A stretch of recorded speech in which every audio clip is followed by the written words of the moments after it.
Assalamualaikum warahmatullahi wabarakatuh. Biografi dan ajaran tasawuf Imam Junaid al-Baghdadi beserta biografi dan ajaran tasawuf Rabi'atul Adawiyah. Yang pertama, Imam Junaid al-Baghdadi. Imam Junaid al-Baghdadi lahir pada tahun 830 Masehi di kota yang bernama Persia. Beliau merupakan seorang tokoh sufi yang besar, yang populer pada eranya dan sampai saat ini. Imam Syekh Junaid al-Baghdadi juga merupakan seorang pedagang yang sukses. Beliau merupakan seorang orang yang baik dan bijaksana. Sedikit perjalanan tentang kisah hidup Junaid al-Baghdadi yang berguru kepada seorang yang bahlul. Bahlul di sini yang disebut dengan gila. Suatu hari ketika Syekh Junaid Imam al-Baghdadi selesai berdagang, beliau bertanya kepada muridnya, "Adakah engkau tahu seseorang yang bernama Bahlul di negeri ini?" Lalu muridnya menjawab, "Ya, aku mengetahui seseorang yang bernama Bahlul." Lalu gerangan apakah yang membawa tuan kepada Bahlul tersebut? Lalu Syekh Imam Junaid al-Baghdadi tersebut mengatakan, "Cari saja beliau, aku ada perlu dengannya." Ketika Syekh Junaid Imam al-Baghdadi dan murid-muridnya tersebut mencari Bahlul, maka Bahlul tersebut berada pada sebuah gubuk yang kecil dengan keadaan lusuh dan termenung. Lalu ketika Syekh Imam Junaid al-Baghdadi tersebut bertamu ke rumah Bahlul tersebut, lalu Syekh Bahlul tersebut bertanya, siapakah gerangan engkau?" Lalu Syekh Imam Junaid al-Baghdadi tersebut menjawab, "Aku adalah Junaid al-Baghdadi." "Apakah engkau Abu Qasim?" "Ya, aku Abu Qasim." Lalu Bahlul tersebut berkata lagi, "Apakah engkau adalah Abu Qasim yang sering membawa orang kepada kebaikan dan meninggalkan kemaksiatan?" "Ya, aku adalah Abu Qasim yang sering menyeru kepada kebaikan." Lalu ketika itu Bahlul bertanya lagi kepada Syekh Imam Junaid al-Baghdadi, "Apakah engkau tahu caranya makan?" Lalu Syekh Imam Junaid al-Baghdadi tersebut mengatakan, "Ya, aku tahu caranya makan. Aku memakan sebelum makan, aku membaca bismillah, aku memakan apa yang ada di hadapanku, dan aku mencuci tangan sesudah dan sebelum makan." Lalu Syekh Imam Junaid al-Baghdadi tersebut mengatakan, "Engkau ingin menjadi guru yang dihormati, tapi engkau tidak tahu caranya makan." Lalu Syekh Imam Junaid al-Baghdadi tersebut menyibakkan mantelnya atau menyibakkan jubahnya, lalu beliau pergi. Syekh Imam Junaid al-Baghdadi tersebut kembali menghampiri Bahlul tersebut. Lalu Bahlul tersebut bertanya, "Siapakah engkau?" "Oh, aku adalah Abu Qasim." "Oh, engkau adalah Abu Qasim yang tidak tahu caranya makan." "Ya, aku adalah Bahlul yang tidak tahu caranya makan." "Sekarang, apakah engkau tahu caranya berbicara?" "Ya, aku tahu caranya berbicara. Aku berbicara tidak kurang dan tidak lebih. Aku tidak berbicara terlalu banyak agar orang tidak merasa bosan. Dan aku sering mengajak orang kepada kebaikan dan kepada jalan Allah." "Sudahlah, engkau juga tidak tahu caranya makan." Lalu Syekh Imam Junaid al-Baghdadi tersebut setelah melihat Bahlul tersebut pergi dari hadapannya, beliau menghampiri kembali. Lalu Bahlul tersebut berkata, "Siapakah engkau?" "Aku adalah Imam Junaid al-Baghdadi." "Sekarang, apakah engkau tahu caranya tidur?" Lalu Imam Syekh Junaid al-Baghdadi tersebut mengatakan, "Ya, aku tahu caranya tidur. Aku berwudu sebelum tidur, dan aku menerangkan adab-adab berwudu.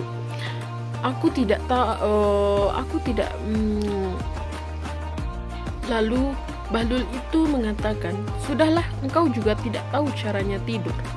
Setelah Imam Junaid tersebut mengatakan dan Bahlul itu mengatakan bahwa dia tidak tahu caranya berbicara, makan, dan tidur, Bahlul tersebut pergi. Lalu Syekh Imam Junaid al-Baghdadi tersebut juga menghampiri kembali Bahlul tersebut. Lalu dia mengatakan, "Siapakah engkau?" "Aku adalah Imam Junaid al-Baghdadi yang tidak tahu caranya makan, tidur, dan berbicara." "Baiklah, karena engkau sekarang mengatakan tidak tahu aku akan mengatakan kebenaran yang ada di balik tiga hal tersebut. Yang pertama, kebenaran yang ada di balik makan adalah makanan yang halal. Jika engkau tidak memakan makanan yang halal dengan 1000 adab sekalipun, maka itu tidak akan memberikanmu kebaikan, malah akan membuat hatimu hitam. Dan yang kedua, kebenaran yang ada di balik bicara.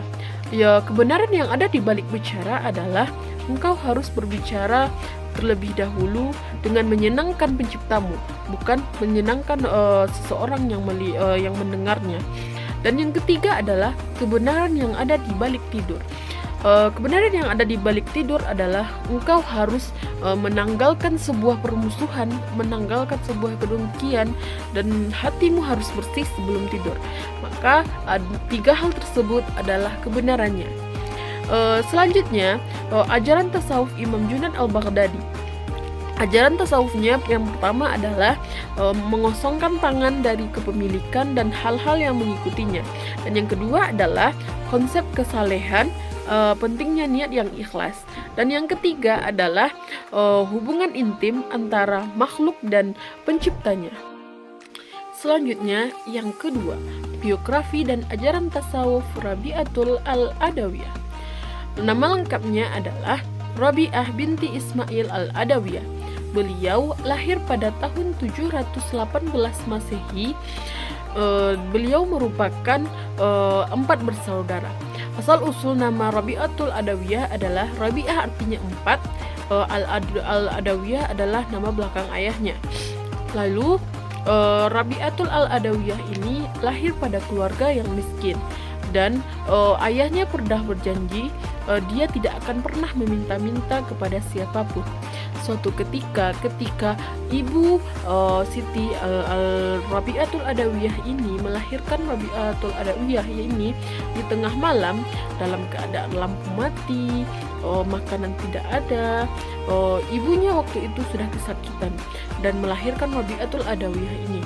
Lalu istri dari ayahnya ini atau ibu dari Rabi'atul Adawiyah ini mengatakan kepada suaminya, adakah engkau ingin pergi ke rumah tetangga dan pergi menemui tetangga untuk meminta minyak untuk menghidupi atau mencahayai rumah kita karena kita sedang ada anak kecil.